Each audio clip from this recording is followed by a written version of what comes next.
시청자 여러분 안녕하십니까? 보복 사태는 태풍으로 발전할 것인가? 저는 상당한 불안감을 지울 수 없습니다. 왜냐?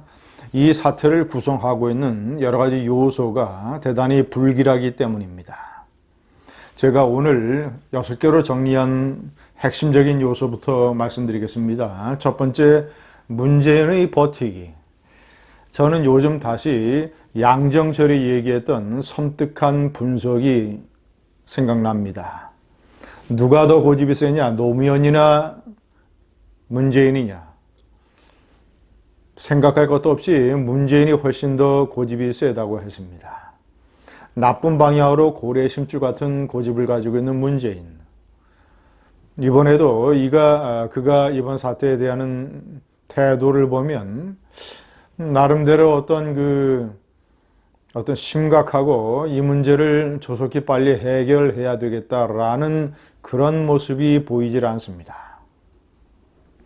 여전히 자기의 생각이라든가 자기의 고집은 굳게 쥐고 책임을 전부 다른 데로 돌리려고 하는 기업인들, 일본, 아베 또는 해결 책임을 미국에 돌리려고 하는 이런 움직임을 보이고 있습니다.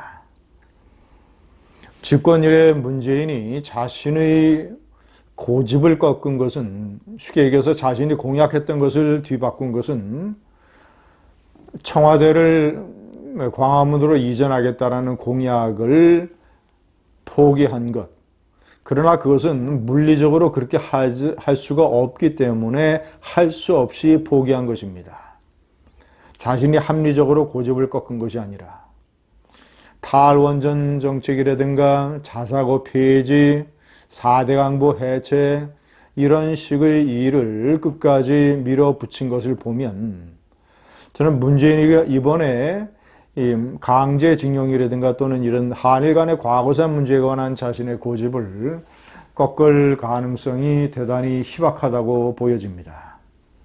문재인이 만약에 그런 식으로 버티면 이 문제를 조기에 해결할 수 있는 중요한 키는 아베가 적당히 결정을 철회할 수 있는 명분을 가져야 되는데 그 명분은 문재인에게서 나와야 됩니다. 두 번째는 일본이 가지고 있는 어떤 장기적인 어떤 이 기획, 의도, 아베의 목표는 문재인 정권 교체다. 이런 분석이 최근 많이 나오고 있습니다. 일본 내 전문가 교수들, 아베가 이 보복 사태를 기획한 것은 짧게 한일 간의 긴장을 유발하고 또 티격태격하고 이런 차원으로 끝내는 것이 아니라 구조적으로 한국 경제에 타격을 줘서 내년 총선은 물론 다음 대통령 선거 때 문재인 좌파 정권이 교체돼야 된다라는 것. 문재인 좌파 정권이 생리적으로도 일본 아베에게는 대단히 혐오의 대상이지만 일본의 국익을 위해서도 이 정권이 필요하지 않다. 이 정권은 바뀌어야 된다라고 하는 정권 교체의 필요성을 일본 아베 정권이 가지고 있다는 점. 그동안 아베가 문재인에게 쉽게 얘기하면 완전히 정이 떨어졌다. 문재인에 대한 아베의 혐오가 클라이맥스로 나타난 것이 지난 G20 정상회의였습니다. 그날 아베가 문재인을 맞이하면서 악수를 하면서 보여준 그 표정, 일본에서 오래 사는 사람들, 일본인들의 표정을 읽을 수 있는 사람들의 분석에 따르면 그것은 매우 싫어하는 상대에게 나타내는 표정이라고 합니다. 세 번째는 미국의 일본에 대한 동조 내지는 방관. 저는 김현정 국가안보실 2차장이 미국에 날아갔습니다. 그래서 카운터파트인 미국 국가안보회의 부보좌관을 만나고 정계와 의회의 지도자들을 만날 계획이라고 합니다만은 저는 이것이 문재인 정권이 할 수 없어서 취하는 제스처일 뿐 조속한 실질적인 효과를 거두기에는 상당히 부족하다고 봅니다. 왜냐? 미국도 문재인 정권에 대해서 내심은 트럼프를 포함한 또는 더 민주당 지도자들, 이런 미국의 정계의회의 지도자들 사이에서는 문재인 정권에 대한 일종의 경멸이 남아있기 때문입니다. 그래서 차제에 잘 됐다. 우리가 할 수 없는 일을 아베 네가 좀 해라. 그래서 어느 정도 상당히 아베의 효과, 아베의 보복 조치가 나름대로 뭔가 형상화될 때까지는, 그 단계까지는 미국이 개입을 하는 것을 자제하지 않을 것인가. 왜냐? 지금 저 트럼프와 아베는 찰떡 동맹입니다. 트럼프가 일본을 방문했을 때 저는 아베가 혹시 트럼프에게 이런 식의 계획을 설명하고 이해를 구한 것은 없겠는가, 이런 식의 의심까지 해보게 됩니다. 트럼프는 아베와의 동맹의 강도, 이에 비춰봤을 때 트럼프가 문재인에 대해서 가지고 있는 생각과 비교를 해보면 아베의 이런 조치에 대해서 상당 부분 방관할 가능성이 있는 것 아니겠는가. 네 번째는 총선은 한일전이라는 좌파 세력의 선동입니다. 벌써부터 인터넷에서는 총선은 한일전이다, 결국 친일 세력 대 반일 세력의 대결이다, 이런 식의 구호가 나오고 있습니다. 저는 이 총선을 한일전이라는 이 구호가 최근에 등장한 것만은 아니라고 판단합니다. 지난 3.1절 기념식 때 문재인 대통령이 해방이 돼서도 일제 출신 경찰들에게 독립운동가들이 빨갱이로 몰렸다, 이런 빨갱이 프레임을 내걸었을 때, 친일 경찰, 친일파 프레임을 내걸었을 때 여권 일각에서는 내년 4월 총선을 한일전 프레임으로 치르겠다는 어떤 생각이 있는 것 아니냐는 그런 분석들이 나왔습니다. 문재인 대통령은 지난 4.3 보궐선거 때 통영과 창원의 선거에서 사실상 민주당이 대패한 것에 대해서 상당한 충격을 받았을 것으로 저는 분석합니다. 그런데 내년 4월 총선에서 승리를 거두기 위한 확실한 보장책이 문재인에게는 없습니다. 반짝 판문점 깜짝 회동을 했습니다만 시간이 지나면 그 효과는 사라집니다.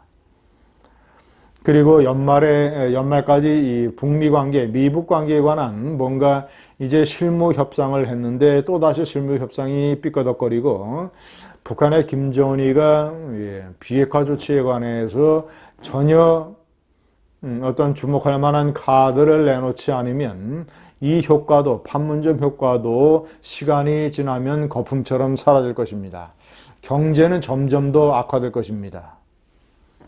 연말까지 만약에 많은 외국의 전문가들이 예측하는 것처럼 한국의 경제 성장률이 2%도 달성되지 못하고 추락을 해서 1.8% 아니면 1.7, 1.6, 1.5%까지 만약에 내려가게 된다면 문재인은 내년 4월 총선에서 경제를 무척 걱정하지 않을 수가 없는 상황이었던 것입니다. 지금까지 문재인이가 국민들에게 변명한 논리는 국제적인 경기 둔화, 해외 요인, 이런 것이었습니다. 특히 저 반도체 같은 거. 자, 그런데 그런 걸로 통하지 않을 정도로 연말까지 경제가 악화됐을 때 만약에 보복 사태가 장기화돼서 아베가 1차에 그치진 게 아니라 2차, 3차로 수출 규제를 확대하고 그것이 실질적으로 한국 기업에 피해가 발생을 해서 성장률 둔화에 영향을 미치게 된다면, 기업과 국민들에게 발생하는 피해가 체감적인 수준으로 확대된다면, 그러면 문재인은 일본 때문에 경제가 망가졌다라는 프레임을 걸고 나올지 모릅니다. 제가 최근에 이 보복 사태에 관해서 문재인이 소극적인 대응을 하는 것을 보면 내심 그런 식의 활용이 가능한 상황을 만들려고 하는 것 아니겠는가. 어차피 자기 능력으로 경제를 회복시키지는 못할 터이니, 어차피 경제는 추락하게 되어 있을 테니 명분을, 해외 경기 둔화라는 명분은 너무나 효과가 없기 때문에 일본의 경제 보복 때문이라는 걸로 대치하려고 하는 전략을 문재인이 갖고 있는 것 아니겠는가. 다섯 번째의 불길한 요인은 이런 문재인의 전략이 혹시나 맞아떨어질지 모를 정도로 이 한국의 민심과 한국의 여론, 한국 국민들의 이 일본에 대한 어떤 그 역사관이라고 하는 것이 너무나도 선동적이며 자극적인 수준에 머물러 있다. 리얼미터가 어저께 발표한 여론조사에 따르면 일본 제품 불매운동에 향후 참여할 의사가 있다는 것이 67%에 해당이 됩니다. 또 상대적으로 일본 내에서 아베의 경제 보복 조치가 타당하다고 생각하는 일본인들이 58%나 됩니다. 반대 24%보다 곱절이 훨씬 많습니다. 마지막 여섯 번째, 한국당의 딜레마입니다. 한국당이 선명한 입장을 취할 수만 있다면, 특히 북한 문제처럼. 그런데 한국당은 제가 판단할 때 딜레마에 빠져 있습니다. 지금 조금 전에 말씀드린 이 불매운동에 관련된 여론을 포함한 현재 어쨌거나 현실적으로 한국 사회 국민에게 남아있는 일본에 대한 반일 감정, 특히 30대, 40대. 문재인의 그 많은 실정에도 불구하고 일부 여론조사가 거품이라 하더라도 문재인의 지지율이 40% 밑으로 추락을 하지 않고 있는 이런 상황을 보할 때 내년 4월 총선에서 문재인이 얘기하는 반일 프레임이 혹시나 작동되지는 않을까 하는, 그래서 한국당이 내세우는 논평은 최근에 대단히 조심스럽고 신중합니다.